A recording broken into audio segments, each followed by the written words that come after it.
करता था सो क्यों किया, अब कर क्यों पछताए। बोया पेड़ बबूर का, तो आम कहाँ ते खाए। कर्म, कर्म का अर्थ होता है भाग्य, और कर्म का अर्थ होता है काम करना। जिस तरीके से हम काम करते हैं उसी तरीके से हमारा जो है भाग्य बनता है।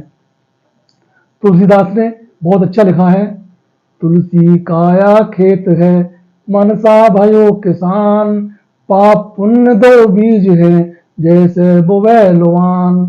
ये हमारा शरीर जो है वो खेत है, और हमारा मन किसान है, और पाप और पुण्य दो बीज हैं। हम जैसा कर्म करते हैं वैसा ही उसका फल मिलता है।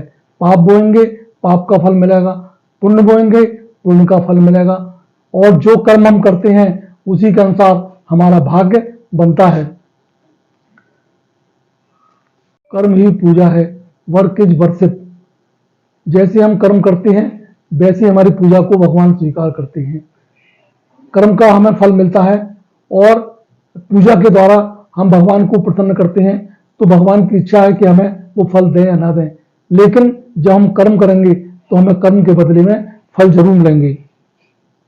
कर्म प्रधान विश्व कर राखा, जो जस करे तैसे फल चाखा, वैसे ही फल चाखा। ये संसार जो है कर्म प्रधान है, और भारत जो है वो कर्म प्रधान देश है। India is the land of duty, not the land of Joy. यहाँ पर हमें अपने कर्म में ध्यान रखना चाहिए और उसके आनंद में नहीं। हम जो भी अच्छे या बुरे कर्म करते हैं उसके परिणाम हमारी संतान के आगे आते हैं। कहते हैं ना, जा तेरी औलाद के आगे आगे। तो यदि हम अच्छे कर्म करके जाएंगे तो हमारी संतान सुख भुगतेगी, और हम बुरे कर्म करके जाएंगे तो हमारी संतान दुखी रहेगी।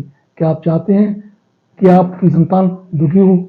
जब आप नहीं चाहते हैं तो हमें पैसा कमाते समय ध्यान रखना चाहिए कि हम अधर्म से, अन्याय से या किसी अन्य बुरे तरीके से पैसे को ना कमाएं, जिससे हमारी संतान का भविष्य जो है वो खराब हो।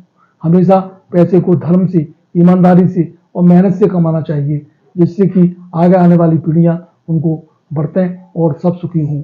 हमारी कोशिश ये होनी चाहिए कि अच्छे कर्मों से ही हमारा जीवन भी अच्छा बनता है और हमारे बच्चों का भविष्य भी अच्छा बनता है। इसलिए हमें अपने अच्छे कर्म पर ध्यान देना चाहिए और बुरे कर्मों को छोड़ देना चाहिए। बस। एक सरदार घोड़ा बेचने के लिए एक बादशाह के दरबार में गया। बादशाह ने घोड़ा देखा और घोड़ा बादशाह को पसंद आ गया। उसने सरदार से उसकी कीमत पूछी। सरदार ने कहा 50,000 रुपये। बादशाह बोला, सरदार पैसे कुछ ज़्यादा मांग रहे हो, लेकिन घोड़ा हमें पसंद है, इसलिए हम 50,000 रुपये ही देंगे।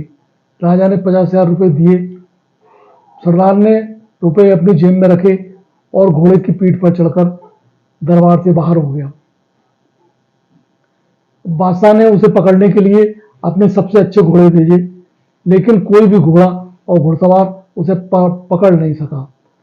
अगले दिन सरदार स्वयं राजा के दरबार में हाजिर हुआ और राजा के सामने 50,000 रुपये रखकर बोला, आपको जो भी पसंद हो, 50,000 रुपये भी आपके रखे हैं और घोड़ा भी है, आपको जो पसंद हो वो रख लीजिए। बादशाह बोला, घोड़ा छोड़ दो, घोड़ा वास्तव में 50,000 रुपये का है।